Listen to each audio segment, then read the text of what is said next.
بسم الله الرحمن الرحيم رب اشرح لي صدري ويسر لي امري واحلل عقدة من لساني يفقهوا قولي اعوذ باللہ من الشیطان الرجیم بسم اللہ الرحمن الرحیم ان المتقین فی جنات وعیون، بے شک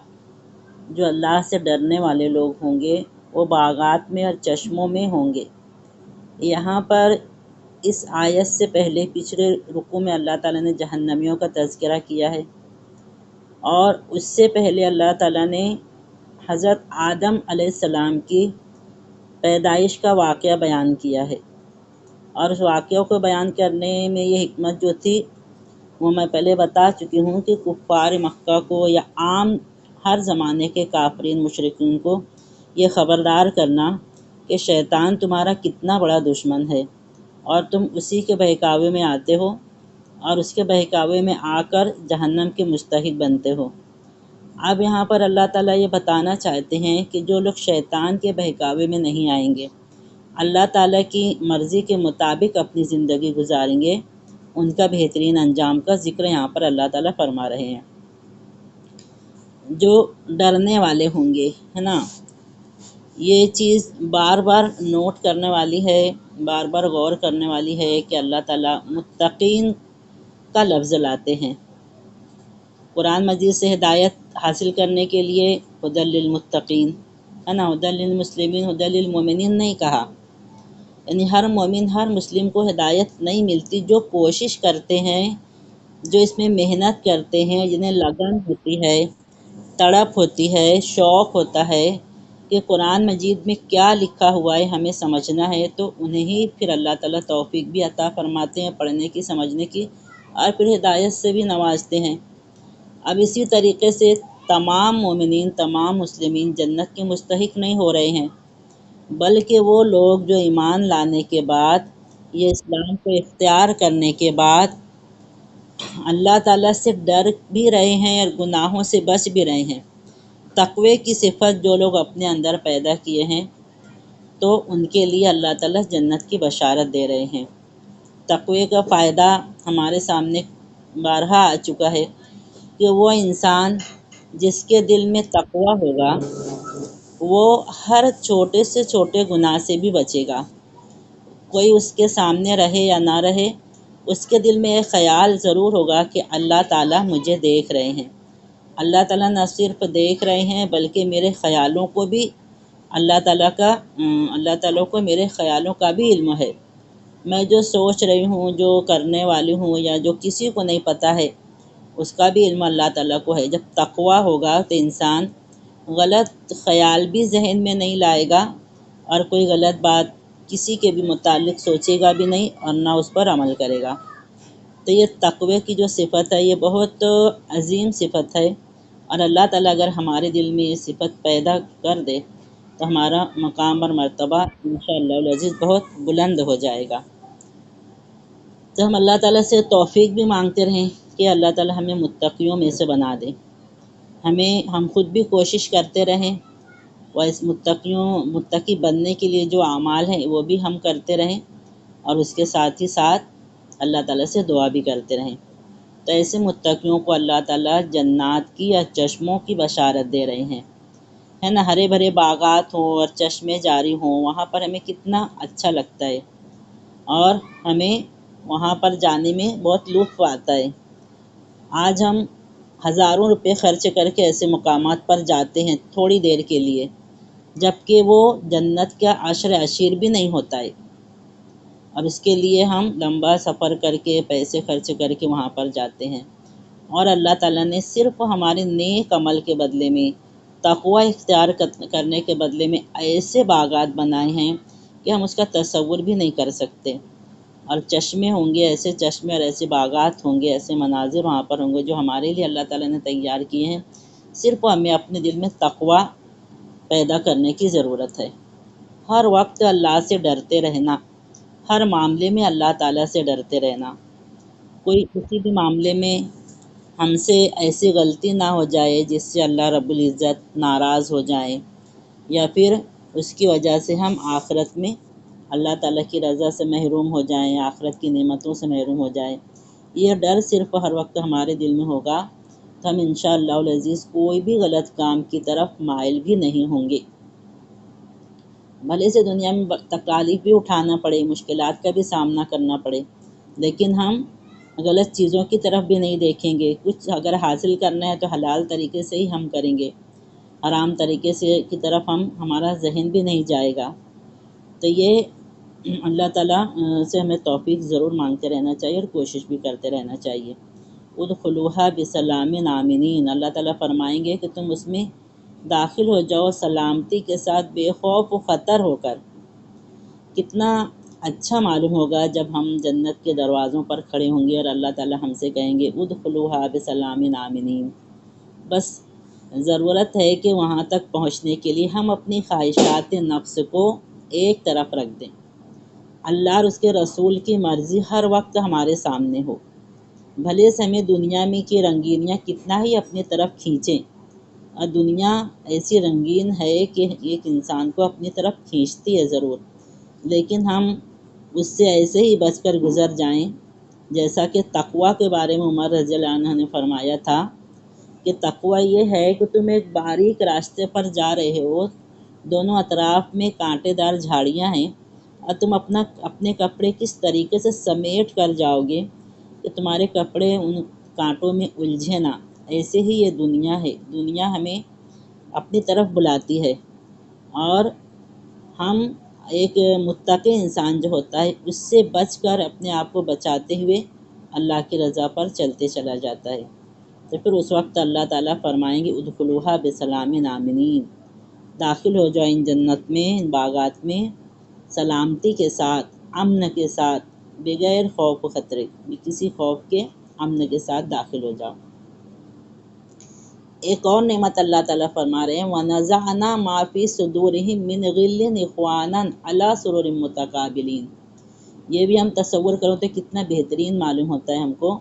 کہ سب سے پہلے تو اللہ تعالیٰ جنتیوں کے دلوں میں جو تھوڑا بہت آپس میں کھوٹ کپٹ ہوگی، تھوڑا بہت کینہ وغیرہ ہوگا دنیا میں رہنے کی وجہ سے، آپسی معاملات کی وجہ سے، آپسی تعلقات کی وجہ سے، غلط فہمیوں کی بنا پر اگر کچھ دلوں میں کدورتیں پیدا ہو گئی ہوں گی تو اللہ تعالیٰ جنت میں داخل کرنے کے وقت اسے دور کر دیں گے۔ وَنَزَعْنَا مَا فِي صُدُورِهِم مِّنْ غِلٍّ، ہم ان کے سینوں میں جو بھی کینہ کپٹ ہوگا ایک دوسرے سے اس کو نکال دیں گے۔ اب بہت سارے لوگ جنتی ہیں، اب دنیا میں کچھ نہ کچھ تھوڑا بہت آپس میں ہو چکا ہے، تو اب وہ وہاں پر اللہ تعالیٰ دلوں سے نکال دیں، کسی کے ذہن میں بھی خیال نہیں آئے گا کہ اس سے ہمیں دنیا میں کچھ ہمارا معاملہ تھا۔ اخواناً، بالکل آپس میں سب بھائی بھائی ہو جائیں گے۔ اور ایک نعمت علی سرور متقابلین، اونچے اونچے تخت پر آمنے سامنے بیٹھے ہوئے ہوں گے، ہے نا۔ دنیا میں جس چیز کا ہمارے پاس وقت نہیں ہوتا کہ ہم بلا وجہ بیٹھ کر گپ شپ کریں، کبھی کبھار کسی موقع سے جو ہوتا ہے، لیکن جنت میں ہر وقت اس کے لیے وقت ہوگا ہمارے پاس۔ جنت میں بس صرف ہم اپنی منمانی زندگی گزاریں گے، جو منمانی ہمیں دنیا میں نہیں کرنا ہے وہ آخرت میں کرنے کی پوری اجازت ہوگی۔ لا یمسہم فیہا نصب وما ھم منہا بمخرجین، وہاں پر کسی کو کوئی تھکن نہیں ہوگی، کسی مشقت سے پالا نہیں پڑے گا۔ ساری مشقتیں دنیا میں اٹھانی ہے ہمیں، دنیا میں ہمیں دوڑ بھاگ کر کے حلال رزق بھی کمانا ہے، ہمیں انتہائی اچھے طریقے سے اپنے گھر بھی چلانے ہیں، بچوں کی تعلیم و تربیت بھی کرنی ہے، اور دین کو پھیلانے کے لیے، دین کو دوسروں تک پہنچانے کے لیے آنا جانا بھی ہے، سفر بھی کرنا ہے، اپنے آرام کی بھی قربانی دینا ہے، نیند کی بھی قربانی دینا ہے۔ جتنا تھک سکتے ہیں اتنا اس دنیا میں ہمیں تھکنا ہے، اور آخرت میں اللہ تعالیٰ فرما رہے ہیں کہ لا یمسہم فیہا نصب، کس لیے تھکنا ہے لیکن دنیا میں؟ آخرت کی تیاری کے لیے، دنیا کی تیاری کے لیے نہیں، دنیا بنانے کے لیے نہیں۔ آسانی سے اللہ تعالیٰ جتنا عطا فرما دے اس پہ ہمیں قناعت کرنا ہے، اس کو دنیا بنانے کے لیے نہیں تھکنا ہے، دنیاوی رسم و رواج کو ادا کرنے کے لیے نہیں تھکنا ہے، بلکہ آخرت بنانے کے لیے تھکنا ہے، ہمیں آخرت بنانے کے لیے دوڑ دھوپ کرنا ہے، محنت کرنا ہے، کوشش کرنا ہے، اچھے سے اچھا علم حاصل کرنا ہے اور اسے دوسروں تک پہنچانا ہے، امن سکون کو قائم کرنے کی کوشش کرنا ہے، دوسروں کی طرف سے جو بھی چیزیں غلط طریقے، غلط انداز، غلط رویہ جو دوسروں کا ہوتا ہے اسے صبر کے ساتھ برداشت کرنا ہے اور اپنی طرف سے اچھا رویہ پیش کرنا ہے، اور یہ ساری چیزیں بس ہمیں دنیا میں ہی کرنا ہے، یہ دنیا کی چند روزہ زندگی نہ جانے کب ختم ہو جائے،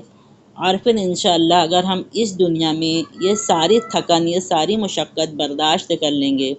تو اللہ تعالیٰ ہمیں خوشخبری سنا رہے ہیں، لا یمسہم فیہا نصب وما ہم منہا بمخرجین، وہاں پر جنت میں کسی کو کوئی مشقت نہیں ہوگی، کوئی دوڑ بھاگ نہیں کرنا ہے، کچھ کمانا نہیں ہے، کوئی محنت نہیں کرنی ہے، ہمیں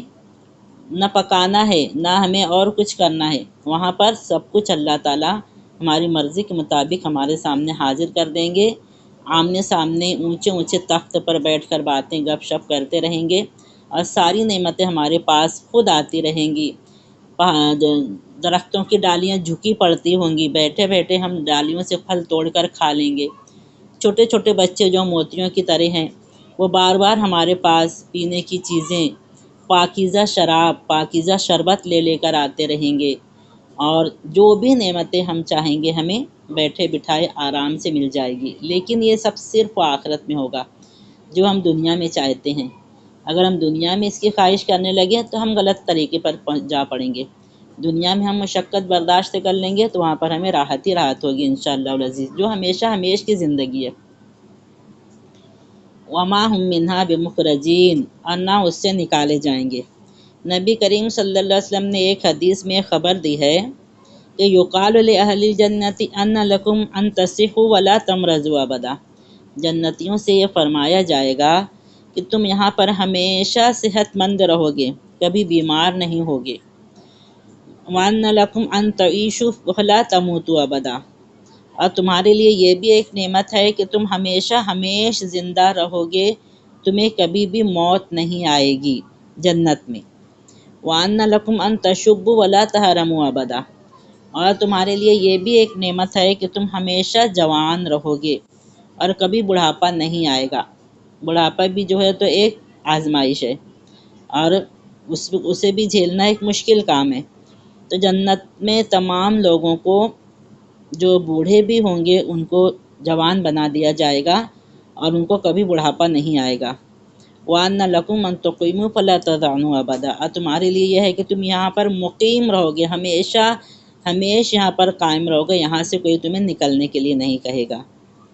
تو اس طریقے سے انسان کو جنت میں نہ کچھ اپنی معاشی ضرورت کے لیے، کسی دوسری ضرورت کے فراہم کرنے کے لیے کچھ بھی محنت مشقت نہ کرنی پڑے گی، سب کچھ اسے بغیر کوشش کے، بغیر دوڑ بھاگ کے، بغیر محنت مشقت کے حاصل ہوگا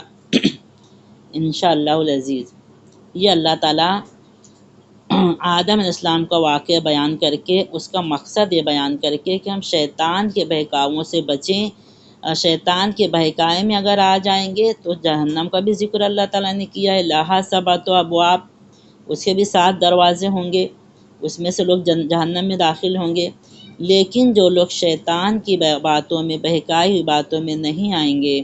اللہ تعالیٰ کی بتائی ہوئی تعلیمات پر، احکامات پر عمل کرنے میں اپنی زندگیاں گزاریں گے، ان کا یہ حال ہوگا کہ انہیں جنت کی یہ ساری نعمتیں اللہ تعالیٰ عطا فرمائیں گے۔ اللہم ربی جعلنا منہم، اے اللہ ہم تمام کو انہی لوگوں میں سے فرما جنہیں یہ نعمتیں آپ عطا فرمائیں گے، آمین۔ نبی عبادی انی انا الغفور الرحیم، اب یہاں پر جہنمیوں اور جنتیوں کا ذکر الگ الگ تفصیل سے بتا دینے کے بعد اللہ تعالیٰ فرما رہے ہیں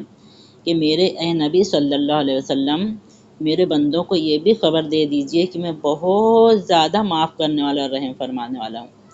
کسی کو بلا وجہ میں عذاب میں مبتلا نہیں کروں گا، حتی الامکان آخرت میں اللہ تعالیٰ اتنا زیادہ معافی عطا فرمائیں گے، بالکل آخر میں وہ لوگ جو کہ گناہوں میں تو بہت زیادہ مبتلا تھے، لیکن توحید پر قائم تھے، انہیں بھی اللہ تعالیٰ جہنم سے نکال لیں گے۔ تو اللہ تعالیٰ فرما رہے ہیں کہ نبی کریم صلی اللہ علیہ وسلم میرے بندوں کو یہ خبر دے دو کہ میں بہت زیادہ معاف کرنے والا، رحم فرمانے والا ہوں۔ وَأَنَّ عَذَابِي هُوَ الْعَذَابُ الْأَلِيمُ، لیکن یہ بھی یاد رکھیں میرے بندے کہ میرا عذاب جو ہے وہ بہت دردناک عذاب ہے۔ دونوں چیزیں ہیں، حتی الامکان معاف بھی کرتا ہوں میں، غفور الرحیم بھی ہوں، بہت زیادہ رحم فرمانے والا ہوں۔ پیچھے گزر چکا ہے کہ اللہ تعالیٰ نے رحمت کے جو ہے تو 100 حصے فرمائے اور 99 حصہ اپنے پاس رکھا، اور ایک حصہ پوری دنیا کے لوگوں کو اللہ تعالیٰ نے عطا کیا، جس میں سے ہم یہ دیکھتے ہیں کہ ایک جانور بھی اپنے بچے کے اوپر اپنے کھر ہٹا لیتا ہے، نہیں رکھتا ہے، جانور کے اندر بھی رحمت ہے۔ تو جب ایک حصے میں پوری دنیا والوں کو اللہ تعالیٰ نے دی ہے، اور کوئی بھی والدین اپنے بچے کے لیے کبھی بھی بد دعا نہیں کریں گے، کبھی بھی ان کو یہ نہیں سوچیں گے کہ انہیں عذاب بھگتنا پڑے، تو پھر وہ غفور الرحیم اپنے بندوں کو کیوں عذاب دے گا؟ اللہ تعالیٰ تو پہلے تو معافی کریں گے، رحم ہی فرمائیں گے۔ اور یہ ساری کوششیں جو ہیں، یہ قرآن مجید ہم پڑھ رہے ہیں، ایسی بہت ساری آسمانی کتابیں اللہ تعالیٰ نے نازل فرمائی، صرف اس لیے کہ انسانوں کو صحیح راستے کی طرف رہنمائی ملے، اور صحیح راستے کی طرف رہنمائی حاصل کر کے لوگ اللہ تعالیٰ کی مغفرت اور رحم کے مستحق بنے۔ لیکن جو لوگ اتنی ساری کوششوں کے باوجود، کتنی نشانیاں اللہ تعالیٰ نے بتائی ہیں قرآن مجید میں، کتنے پچھلے واقعات اللہ تعالیٰ نے سنائے ہیں، ان تمام کے باوجود اگر کوئی نہیں ماننے والا ہے، کفر شرک سے توبہ نہیں کرنے والا ہے، تو پھر ان عذابی هو العذاب العلیم، اللہ تعالیٰ کا جو عذاب ہے وہ دردناک عذاب بھی ہے۔ وَنَبِّئْهُمْ عَنْ ضَيْفِ ابراہیم، اب یہاں سے ابراہیم علیہ السلام کا اور کچھ انبیاء کا واقعہ شروع ہو رہا ہے۔ یہ واقعہ شروع کرنے سے پہلے ہم اپنے ذہن میں اس سورہ کے شروع کی کچھ آیتیں لے آئیں، جن میں کفار مکہ یہ مطالبہ کرتے تھے کہ فرشتہ کیوں نہیں نازل ہوتا، تمہاری نبوت کی تصدیق کرنے کے لیے فرشتے کیوں نہیں اترتے؟ تو اللہ تعالیٰ نے وہاں پر جواب دیا تھا، ہم فرشتوں کو حق کے ساتھ اتارتے ہیں۔ اب یہاں پر اللہ تعالیٰ فرمائیں گے وہ کون سا حق ہے جس کے لیے زمین پر فرشتے اتارے جاتے ہیں۔ تو یہاں پر اللہ تعالیٰ فرما رہے ہیں کہ ان لوگوں کو خبر دے دو ابراہیم علیہ السلام کے مہمانوں کی، اس دخلوا علیہ، جب وہ ان پر داخل ہوئے ابراہیم علیہ السلام کے پاس، فقالوا سلاما، تو ان لوگوں نے ان کو سلام کیا۔ قال انا منکم وجلون، ابراہیم علیہ السلام نے فرمایا ہمیں تمہیں خوف محسوس ہو رہا ہے۔ بالکل نئے لوگ تھے، فرشتے انسانی شکل میں آئے تھے، ان کے چہروں پر ایک الگ ہی رعب اور دبدبہ تھا، اور پیچھے اور کئی جگہ پر آ چکا ہے، آگے بھی آئے گا کہ جب ابراہیم علیہ السلام نے ان کی مہمان نوازی کے لیے بھنا ہوا بچڑا لا کے رکھا، تو لوگ اس کے وہ طرف ہاتھ بھی نہیں بڑھائے۔ تو اس سے ابراہیم علیہ السلام کو ایسا فیل ہوا کہ یہ کون سے لوگ ہیں، کیوں آئے ہیں؟ تو پھر اس وقت وہ کہنے لگے کہ انا منکم وجلون، ہمیں تو تم سے خوف محسوس ہو رہا ہے، تم جو ہے تو کھا بھی نہیں رہے ہو کچھ، کیونکہ وہ فرشتے تھے، کھا نہیں سکتے تھے، انسانی شکل میں تو آئے تھے، لیکن فرشتوں کو کھانا تو صرف تسبیح ہے، ظاہری کھانا یہ ہم انسانوں کے لیے ہے، ہماری بھی جسمانی غذا ہے کھانا، لیکن ہماری روحانی غذا بھی تسبیح ہے، تذکیر ہے، اللہ کا ذکر کرنا، اللہ کی تسبیح بیان کرنا، یہ ہماری بھی روحانی غذا ہے۔ اور اگر ہم اس میں کمی کرتے ہیں تو ہماری روح جو ہے وہ بھوکی پیاسی رہ جاتی ہے، ہماری روح کمزور ہو جاتی ہے، اور پھر غلط راستے کی طرف جانے کے اس کے بہت زیادہ چانسز بڑھ جاتے ہیں۔ تو ہمیں اپنی جسمانی غذا کے ساتھ ساتھ روحانی غذا کا بھی بہت زیادہ خیال رکھنا چاہیے۔ تو یہاں پر فرشتے فرما رہے ہیں قالوا لا توجل، فرشتوں نے ابراہیم علیہ السلام سے کہا کہ آپ مت ڈریے، انا نبشرک بغلام علیم، ہم تو آپ کو ایک سمجھدار دانش مند بیٹے کی خوشخبری سنانے کے لیے آئے ہیں۔ قال بشرتمونی علی ام مسنی الکبر، ابراہیم السلام حیران ہو کر پوچھتے ہیں کہ تم مجھ کو یہ بشارت ایسے وقت پر دے رہے ہو کہ جب مجھ پر بڑھاپا طاری ہو گیا ہے۔ فبما تبشرون، کس چیز کی تم مجھے خوشخبری دے رہے ہو؟ ہم جو انسان ہیں وہ ظاہری وسائل پر نظر ہے ہماری، کہ ایک وقت ہے پیدائش کا اور پھر ایک وقت کے بعد یہ چیز نہیں ہوتی، عام طور پر ایسا ہے، لیکن اللہ تعالیٰ کی قدرت سے کچھ بھی بعید نہیں ہے۔ تو ابراہیم اسلام بھی حیران ہو رہے ہیں یہاں پر کہ ایسے وقت میں جب کہ میری عمر بہت زیادہ ہو گئی ہے، بڑھاپا آ لگا ہے، تو پھر مجھے تم کس طریقے سے خوشخبری سنا رہے ہو؟ قالوا بشرناک بالحق، فرشتے کہتے ہیں کہ ہم آپ کو حق بات کی خوشخبری سنا رہے ہیں۔ یہی وہ حق ہے، دیکھو جو اللہ تعالیٰ پیچھے فرمائے تھے کہ ہم فرشتوں کو حق کے ساتھ نازل کرتے ہیں۔ کوئی بھی حق کا جو کام کرنا ہوتا ہے اس کے لیے فرشتے آتے ہیں، تو یہاں پر تو فرشتے خوشخبری لے کر آئے ہیں، آگے چل کے ہم پڑھیں گے کہ عذاب کی خبر بھی لے کر آئیں، اور یہ دونوں چیزیں حق ہیں۔ اللہ تعالیٰ جو خوشخبری سناتے ہیں وہ بھی فرشتوں کے ذریعے سے سناتے ہیں، وہ حق ہوتی ہے، اور عذاب بھی جو آتا ہے وہ بھی فرشتوں کے ذریعے سے، اور وہ بھی حق ہے۔ اور ایسا ہی کوئی اہم کام لے کر فرشتے آتے ہیں، حق کے ساتھ آتے ہیں، پیچھے ہم یہ پڑھ کر آئے ہیں۔ تو یہاں پر فرشتے کہتے ہیں ابراہیم علیہ السلام کو کہ ہم تو آپ کو سچی بات کی خوشخبری سنا رہے ہیں، تو آپ مایوس ہونے والوں میں سے مت ہو جائیے۔ ایسا نہیں ہے کہ اب بڑھاپا آ لگا ہے تو اب اللہ تعالیٰ آپ کو اولاد کی نعمت سے نہیں نواز سکتے۔ نہ صرف یہ کہ وہ بڑھاپا آ لگا تھا بلکہ ان کی بیوی بانجھ بھی تھی، لیکن اللہ تعالیٰ کی قدرت سے کچھ بھی بعید نہیں ہے کہ اللہ تعالیٰ جسے عطا کرنا چاہے بڑھاپے میں بھی عطا فرماتا ہے، اور بانجھ ہونے کی حالت میں بھی اللہ تعالیٰ عطا فرماتے ہیں۔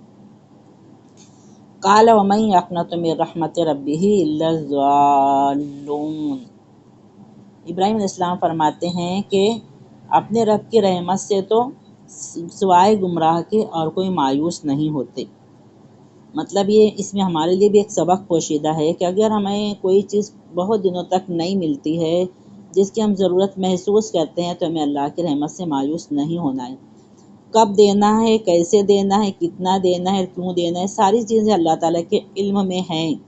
ہمارے علم میں نہیں ہے۔ ہمیں ایسا لگتا ہے کہ بس ابھی مل جانا چاہیے، یہ بھی ملنا چاہیے، وہ بھی ملنا چاہیے، سب ملنا چاہیے، لیکن ہمارے حق میں کیا بہتر ہے اور کیا بہتر نہیں ہے اللہ تعالیٰ جانتے ہیں۔ اللہ تعالیٰ کسی کو رزق وافر مقدار میں دے کر آزماتے ہیں کہ یہ بندے کیا کرتے ہیں، کسی کو تنگی دے کر بھی آزماتے ہیں کہ یہ بندہ تنگی میں کیا کرتا ہے، اور اللہ کی رحمت سے جو ایک مومن شخص ہوتا ہے کبھی بھی مایوس نہیں ہوتا۔ جو کچھ اللہ تعالیٰ ہمیں دے رکھے ہیں اس پر ہم راضی خوشی رہ کر دنیا میں زندگی گزارتے ہیں۔ مایوس کون لوگ ہوتے ہیں؟ ضالون، جو گمراہ ہوتے ہیں، گمراہ ہونے والے ہیں۔ قال فما خطبکم ایھا المرسلون، اب ابراہیم علیہ السلام کے ذہن میں یہ خیال آیا کہ یہ جب فرشتے ہیں تو یہ اور بھی کچھ اہم کام لے کر آئے ہوں گے، تو پھر پوچھنے لگے کہ آپ لوگ، اے فرشتوں، آپ لوگ اور کون سی مہم پر بھیجے گئے ہو؟ قالوا انا ارسلنا الی قوم مجرمین، تو فرشتے کہتے ہیں کہ بے شک ہم ایک مجرم قوم کی طرف بھیجے گئے ہیں، الا آل لوط، سوائے لوط علیہ السلام کی قوم کے۔ یہاں پر پہلے لوط علیہ السلام کا نام نہیں لیا، ایک مجرم قوم کہنے سے مطلب اس قوم کا جرم اتنا زیادہ بڑھا ہوا تھا، اتنا زیادہ پھیلا ہوا تھا کہ ان کی اس قوم کا نام لینے کی بھی ضرورت نہیں تھی۔ تمام لوگ باخبر تھے کہ آج جو قوم ہے وہ مجرم قوم کون سی ہے، تو صرف قوم مجرمین فرمایا ہے، اور آگے مستثنیٰ کر دیا، اللہ تعالیٰ نے الگ کر دیا لوط علیہ السلام کی آل کو، انا لمنجوہم اجمعین، ہم ان تمام کو نجات دے دیں گے، الا امرأتہ، اس میں سے بھی ان کی بیوی کو مستثنیٰ کر دیا گیا، قدرنا انہا لمن الغابرین، سوائے ان کی بیوی کو ہم نے یہ مقدر کر دیا ہے کہ وہ بھی پیچھے رہ جانے والوں میں شامل رہے گی۔ پیچھے اس کا ذکر ہو چکا ہے کہ اگرچہ وہ نبی کی بیوی تھی، نبی کے گھر میں رہتی تھی، اور دن رات جو ہے نبی کی باتوں کو بھی سنتی تھی، تعلیمات کو بھی سنتی تھی، لیکن اس کے دل پر اثر نہیں ہوتا تھا، تو وہ نافرمانوں کا ساتھ دیتی تھی، اور جو لوگ انتہائی غلط کام میں ملوث تھے وہ ان کا ہر طریقے سے ساتھ دیتی تھی۔ اس لیے اللہ تعالیٰ نے انہیں الگ کر دیا کہ ان کی بیوی ان کو ہم نے یہی مقدر کیا ہے کہ وہ پیچھے رہ جانے والوں میں سے ہو جائے گی۔